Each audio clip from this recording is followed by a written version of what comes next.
मैं राकेश जांगिड आपका हार्दिक स्वागत करता हूं। स्वागत है आपका राजस्थान की प्रमुख महत्वपूर्ण अपडेटेड फ्लैगशिप योजना वीडियो पार्ट 4 के अंतर्गत है। इस पार्ट 4 के अंतर्गत दोस्तों हम आगे की जो महत्वपूर्ण योजनाएं हैं वो हम करने जा रहे हैं, जो कि सीईटी एग्जाम और स्पेशली राजस्थान डीजीटी तृतीय श्रेणी अध्यापक मुख्य परीक्षा के लिए बहुत ही किफायती और लाभकारी सिद्ध रहने वाली है। चलिए शुरुआत करते हैं। साथियों, जो स्टूडेंट बिल्कुल यहाँ पे नए हैं, इस चैनल को बिल्कुल आपसे रिक्वेस्ट है कि आप सब्सक्राइब कर दीजिएगा और साथ में आपके जो उपयोगी सुझाव हो वो यहाँ पे जरूर है, नोटिफिकेशन के अंतर्गत हमको मिलते रहते हैं, तो आप यहाँ पे जरूर डालिएगा है।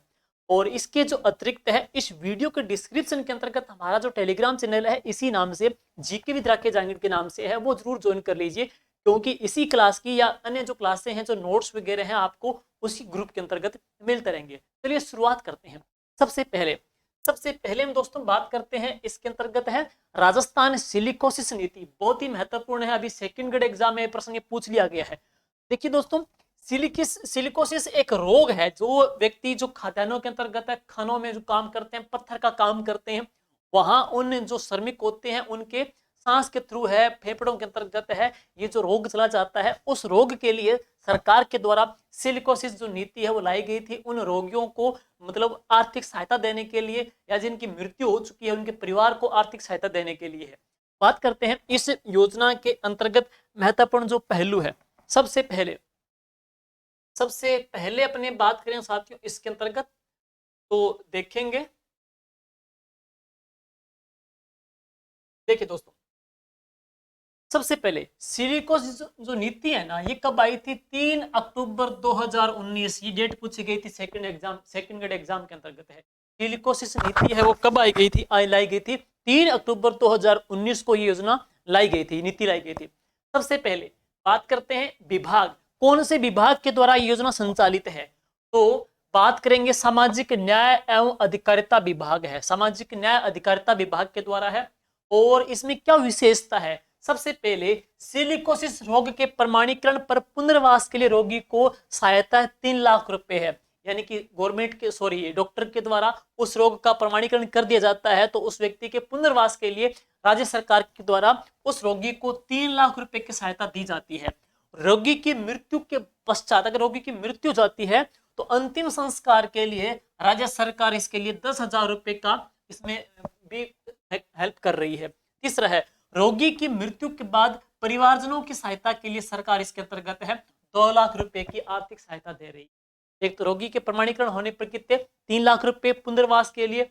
रोगी की मृत्यु के उपरांत है अंतिम संस्कार के लिए 10,000 रुपए दे रही है। रोगी की मृत्यु के उपरांत है उनके परिवारजनों को आर्थिक सहायता देने के लिए सरकार के द्वारा 2 लाख रुपए की आर्थिक सहयोग इसमें दिया जाता है। नेक्स्ट है सिलिकोसिस जो पीड़ित को पेंशन के रूप में, जिस व्यक्ति को सिलिकोसिस रोग हो चुका है उस व्यक्ति को, पीड़ित व्यक्ति को पेंशन के रूप में राज्य सरकार है 1500 रुपए पर मंथ के हिसाब से दे रही है। नेक्स्ट, सिलिकोसिस परिवार को जो लाभ है, आस्था कार्ड धारी है, परिवार समान है, NFS है, तमाम प्रकार के जो कार्ड सरकार के द्वारा जो जिनके माध्यम से सरकार की योजनाओं का उनको लाभ मिलता है, वो सरकार इनको उनके फैमिली को प्रोवाइड भी करवा रही है।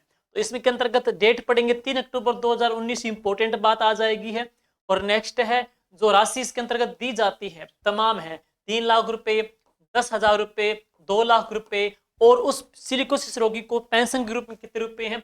1500 रुपए दिए जा रहे हैं, ये आपको देखने हैं। नेक्स्ट देखेंगे सिलिकोसिस विधवा पेंशन है, यानी कि उनकी जो बात करते हैं सिलिकोसिस विधवा पेंशन, सिलिकोसिस रोगी की मृत्यु के पश्चात है उनकी पत्नी को जो पेंशन मिलती है उम्र के हिसाब से, देखेंगे 55 वर्ष तक तो है 500 रुपए पर मंथ के हिसाब से दिए जाते हैं, और 55 से लेकर के 60 साल तक है 750 रुपए पर मंथ के हिसाब से दिए जाते हैं। और 60 से लेकर के जो 75 साल तक की जो एज है उनको 1000 रुपए पर मंथ के हिसाब से दिए जाते हैं। 75 साल से का अधिक उम्र प्राप्त कर चुके हैं जो लोग हैं उनको 1500 रुपए है वो पर मंथ के हिसाब से सरकार है यहाँ पे दिए जा रही है। तो ये इसके अंतर्गत उम्र के आधार पे सरकार है हर मंथ के हिसाब से उनको है ये राशि इसमें दे रही है। 500 है, 750 है, 1000 रुपए है, और कितने हैं? 1500 रुपए है। नेक्स्ट देखिए, अब ये प्रश्न आया था सिलिकोसिस पोर्टल, प्रश्न पूछा गया था दोस्तों, अभी एग्जाम के अंतर्गत है। सिलिकोसिस जो पोर्टल है ये किसने जारी किया? टीकाराम जूली के द्वारा जारी किया गया था। सिलिकोसिस पोर्टल टीकाराम जी जूली के द्वारा जारी किया गया था। और कमेंट बॉक्स में आप बताओगे कि टीकाराम जी जूली है ये जो मंत्री है कौन से ओहदे या पद के हैं। तो आगे नेक्स्ट देखेंगे कौन से विभाग के मंत्री हैं। नेक्स्ट, अब तक सरकार ने पुनर्वास के लिए 707 करोड़ रुपए, अब तक सरकार ने पुनर्वास के लिए 707 करोड़ रुपए की सहायता में दिए हैं। वहीं पेंशन के तौर पर सरकार ने 145.96 करोड़ रुपए सरकार ने इसके लिए दिए हैं। पेंशन के लिए और पुनर्वास के लिए दोनों अलग अलग राशि है। नेक्स्ट, सिलिकोसिस बीमारी मैंने बता ही दिया क्या होती है, यानी कि खनन में पत्थर तोड़ने, पत्थर को पीस कर पाउडर जो बनाते हैं, और मिट्टी का स्टोन बनाने में है, सैंड स्टोन से मूर्ति बनाने में जैसे काम करने वाले जो श्रमिक होते हैं उनके अंदर जो डस्ट है वो चली जाती है, जिससे उन व्यक्तियों को रोग हो जाता है, उसको क्या बोल देते हैं, सिलिकोसिस रोग कहा जाता है।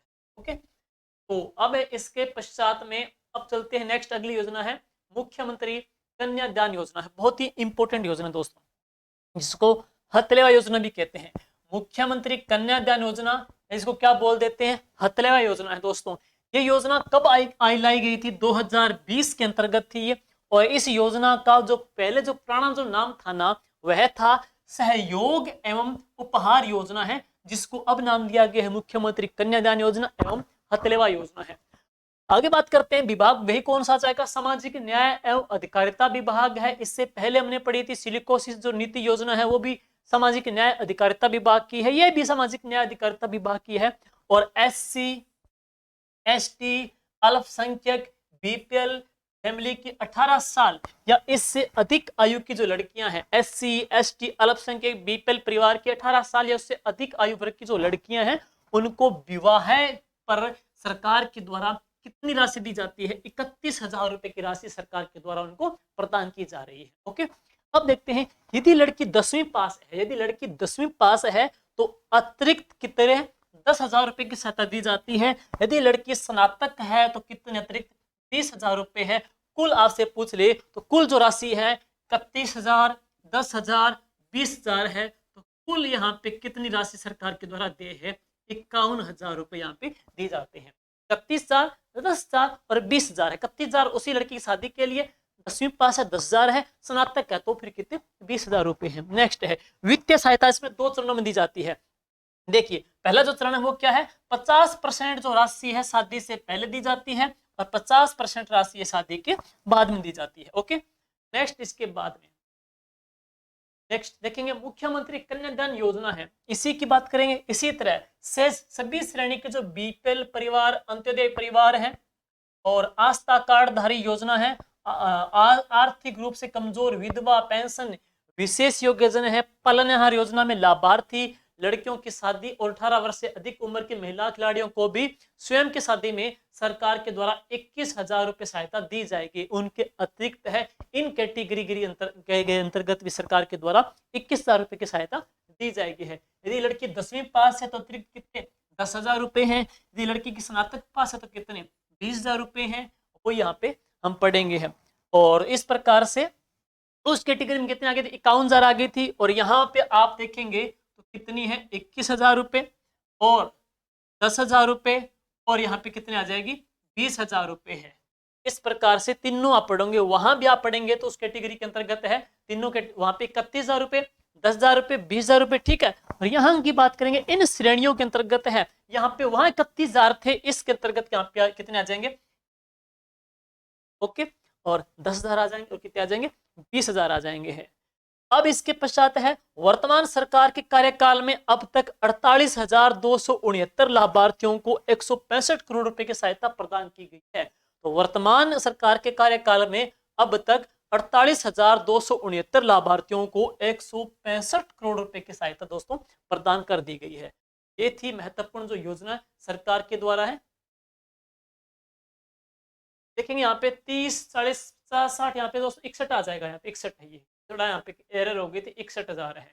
30, 40, 50, 60, 61 है। और इस योजना में कितनी आ जाएगी 51 आ जाएगी, यहाँ पे कितनी आ जाएगी 51,000 रुपए है।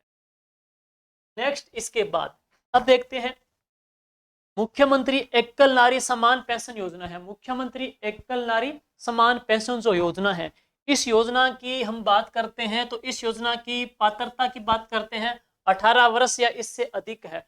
18 साल या उससे अधिक है, इसके अंतर्गत इस योजना की शर्तें रहेगी है वार्षिक आय। इस योजना के लिए जो वार्षिक आय दोस्तों कितनी 48,000 से है, जिनकी पूरे साल की इनकम 48,000 रुपए से कम है वो इसके लिए पात्र रहेंगे। और 18 से 55 वर्ष के जिसकी उम्र है 18 से 55 वर्ष के अंतर्गत है उसको 500 रुपए पर मंथ के हिसाब से है। जिसकी उम्र है बात करते हैं 55 से लेकर के 60 साल तक है उनको 750 रुपए है। और जिनकी 60 से लेकर 75 साल तक है उनको 1000 रुपए पर मंथ के हिसाब से है। 75 साल से जो कम है, यहां कम नहीं अधिक करना है, 75 साल से जो अधिक है उनको कितनी दी जा रही है 1500 रुपए दी जा रही है। इस प्रकार से है। वर्तमान सरकार के कार्यकाल में 7,945 करोड़ रुपए व्यय करके 17.59 लाख रुपए पेंशनरों को लाभान्वित किया गया है। और वापिस पढ़ेंगे है मुख्यमंत्री एकल नारी सम्मान पेंशन योजना है। इसके अंतर्गत शर्तें कंडीशन आपको बता दी कितनी है 48 वर्ष या उससे 18 वर्ष या उससे अधिक है। जिनकी उम्र 18 साल या उससे अधिक है वो इस योजना की पात्र रहेगी। लेकिन साथ में दूसरी कंडीशन क्या है कि उनकी पूरे साल की जो इनकम है वो कितनी हो 48,000 से कम है, वही इस योजना की पात्र रहेगी है। और इसमें उम्र के आधार पे उनको जो पेंशन दी जा रही है वो कितनी कितनी है 18 से 55 साल तक 500 रुपए पर मंथ, 55 से 60 साल 750 रुपए पर मंथ, 60 से 75 साल तो 1000 रुपए पर मंथ, 75 साल से जो अधिक है उनको 1500 रुपए पर मंथ के हिसाब से उनको दिए जा रहे हैं। ओके, नेक्स्ट देखिएगा। नेक्स्ट है मुख्यमंत्री वृद्ध जन सम्मान पेंशन योजना है। यानी कि जो वृद्ध जो बुजुर्ग हैं उनके व्यक्ति के सम्मान के लिए मुख्यमंत्री महोदय के द्वारा पेंशन योजना लाई गई थी। और इस योजना की बात करते हैं तो इस योजना में जो पात्रता है ना, महिला है 55 साल या इससे अधिक वो इसमें पात्र रहेगी। महिला की उम्र 55 साल या उससे अधिक है। पुरुष की बात करेंगे 58 वर्ष या उससे अधिक जो व्यक्ति होंगे वो इस योजना के होंगे पात्र होंगे। दूसरी बात है 75 साल से कम आयु के पेंशनरों को, जिनकी एज 75 साल से कम है ना, उनको 750 रुपए पर मंथ के हिसाब से सरकार देती है। जबकि 75 साल से जो अधिक आयु के बुजुर्ग है उनको 1000 रुपए पर मंथ के हिसाब से सरकार उनको देती है। नेक्स्ट है वर्तमान सरकार के कार्यकाल में 19,299 करोड़ रुपए 19,299 करोड़ रुपए का व्यय करके 54.62 लाख पेंशनरों को लाभान्वित किया गया है। नेक्स्ट मुख्यमंत्री विशेष योग्यजन पेंशन योजना है। मुख्यमंत्री जो विशेष योग्यजन पेंशन योजना दोस्तों, इस योजना की बात करते हैं तो ये योजना 2013 के अंतर्गत लॉन्च की गई थी। पात्रता कौन है, दिव्यांग या राजस्थान का मूल निवासी हो और जिसकी पूरे साल की जो इनकम कितनी हो 60,000 रुपए पूरे साल की इनकम हो, वो इस योजना के पात्र रहेंगे। एक व्यक्ति दिव्यांग भी हो, राजस्थान का मूल निवासी भी हो, पूरे साल जिसकी इनकम 60,000 रुपए है वो इसके पात्र होंगे है। अब सुनिएगा इसमें महिला है, महिला की बात करेंगे 55 वर्ष या उससे जो कम है, 55 वर्ष या उससे जो कम है उनको 750 रुपए पर मंथ के हिसाब से है, प्रति माह के हिसाब से सरकार देती है। जबकि 55 से लेकर के 75 साल से जो कम है उनको 1000 रुपए प्रति मंथ के हिसाब से देती है। 58 साल या 58 साल से जो कम है उनको 750 रुपए पर मंथ के हिसाब से देती है। और 58 से लेकर के 75 साल तक जिनकी उम्र है दोस्तों वो 1000 रुपए पर मंथ के हिसाब से सरकार उनको पेंशन देती है। ठीक है, 75 या इससे अधिक जो 75 साल से अधिक उम्र के हैं उनको 1250 रुपए पर मंथ के हिसाब से, जहां भी प्रति लगा है ना वो प्रति माह कर दीजिए, प्रति माह के हिसाब से मिलती है इनको है। कुष्ठ रोग से मुक्त, कुष्ठ रोग से मुक्त जिन व्यक्तियों को कुष्ठ रोग से जो मुक्त हो गए हैं उनको हम बात करेंगे, चाहे वो महिला हो चाहे पुरुष हो, उनको सरकार 1500 रुपए प्रति माह के हिसाब से इसमें पेंशन देती है। और वर्तमान सरकार के कार्यकाल में 2110 करोड़ रुपए का व्यय करके 6.15 लाख रुपए पेंशनरों को सहायता भी दी गई है। और अपडेट डेटा ये संख्या शायद ही पूछे लेकिन इसमें उम्र पूछ सकते हैं इस प्रकार से कि 55 साल से कम वालों को कितनी है, 55 से 58 वालों को कितनी है, 58 से 75 वालों को कितनी दी जा रही है, 58 से 75 की कितनी दी जा रही है, 75 से अधिक वालों को कितनी दी जा रही है। जिन व्यक्तियों को कुष्ठ रोग से मुक्ति मिल चुकी है उनको 1500 रुपए सरकार दे रही है। इस प्रकार के प्रश्न दोस्तों एग्जाम में बन सकते हैं। आगे नेक्स्ट है, नेक्स्ट देखते हैं इसके पश्चात अपने अगली जो योजना है मुख्यमंत्री पेंशन योजना के बाद में है पालनहार योजना है। पालनहार योजना। देखिए दोस्तों, ये जो पालनहार जो योजना है ये 2005 की है। पालनहार योजना दोस्तों कब की है? ये 2005 की है। और इस योजना की बात करते हैं जैसे कि पात्रता क्या है, अनाथ बच्चे हैं, बच्चे जो अनाथ हो चुके हैं या न्यायिक प्रक्रिया से मृत्युदंड आजीवन कारावास घोषित माता पिता के बच्चे हैं, जिनके माता पिता को सरकार के द्वारा आजीवन कारावास घोषित कर दिया गया, उनके बच्चे हैं, या निराश्रित पेंशन की पात्र विधवा माता पिता के बच्चे हो, या जिनको HIV एड्स पीड़ित माता पिता के बच्चे हो, या कुष्ठ रोग से पीड़ित माता पिता के बच्चे हो, या नाता जाने वाली माता के बच्चे हो, या विशेष योग्यजन माता पिता के बच्चे हो, या तलाकशुदा या परित्यक्ता महिला के बच्चे हो, या सिलिकोसिस पीड़ित माता पिता के बच्चे हो। आप सबको पता है कि इस प्रकार के जो अपने पढ़ेंगे पिताहीन के माता है या जिनके माता पिता नहीं है, उनको क्या सहारे की जरूरत पड़ेगी, तो उन्हीं के लिए दोस्तों योजना लाई गई है। कौन सी? पालनहार योजना। है कब की? 2005 की है। इस योजना के अंतर्गत पढ़ेंगे 0 से 6 आयु वर्ष, 0 से 6 वर्ष के जो बच्चे हैं ना, उनको तो 1500 रुपए सरकार प्रति मंथ के हिसाब से, पर मंथ के हिसाब से देती है। और 6 से लेकर के 18 वर्ष के जो बच्चे हैं, सरकार उनको 2500 रुपए पर मंथ के हिसाब से देती है। 0 से 6 15 है, और 6 से लेकर के हम पढ़ेंगे 18 साल के बच्चे, उनको सरकार है 2500 रुपए पर मंथ के हिसाब से देती है।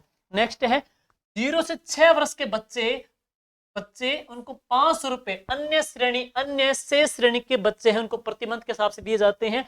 और 6 से लेकर के 18 वर्ष के जो बच्चे हैं उनको 1000 रुपए है, अन्य शेष श्रेणी के बच्चों को प्रति मंथ के हिसाब से सरकार देती है। नेक्स्ट देखिएगा, प्रत्येक बच्चे को एक मुश्त सहायता राशि दी जा रही है। कितने रुपए की? 2000 रुपए की दी जा रही है। वो कपड़े है, स्वेटर है, शूज है, उनके लिए है। सरकार उनको 2000 रुपए एक मुश्त दे रही है। कपड़े है, स्वेटर है, शूज के लिए सरकार उनको एक मुश्त 2000 रुपए की राशि भी दे रही है। शर्तें क्या है? पालनहार परिवार की वार्षिक आय कितनी हो? 1.2 लाख रुपए से कम हो। एक तो पहली कंडीशन है, पालनहार की जो फैमिली है ना, उनकी पूरे साल की इनकम 2 लाख रुपए से 1.2 लाख से कम हो। दूसरी बात है, बच्चे की जो आयु है, बच्चे की आयु है 18 वर्ष से कम होनी चाहिए। 2 शर्तें हैं, बच्चे की उम्र 18 साल से कम हो, और जो पालनहार की जो फैमिली है उनकी पूरे साल की जो इनकम है 1.2 लाख से भी कम होनी चाहिए। ये शर्तें हैं। 0 से 6 वर्ष के बच्चों को 1500 पर मंथ है, और 6 से 18 वर्ष के बच्चों को 2500 रुपए पर मंथ के हिसाब से दिए जाते हैं। पालनहार जो योजना है 2005 की योजना है। तो ये थी दोस्तों इस पार्ट के अंतर्गत है महत्वपूर्ण जो योजना हमने पढ़ी है, सामाजिक न्याय अधिकारिता विभाग की है। नेक्स्ट पार्ट 5 है, वो आगे पढ़ेंगे। उसके अंतर्गत है आगामी जो योजना है बहुत ही महत्वपूर्ण सिद्ध रहने वाली है। और इस क्लास की जो PDF है टेलीग्राम चैनल GK विद राकेश जांगीड़ में उपलब्ध करवा दी जाएगी। Thank you, good bye, all the best.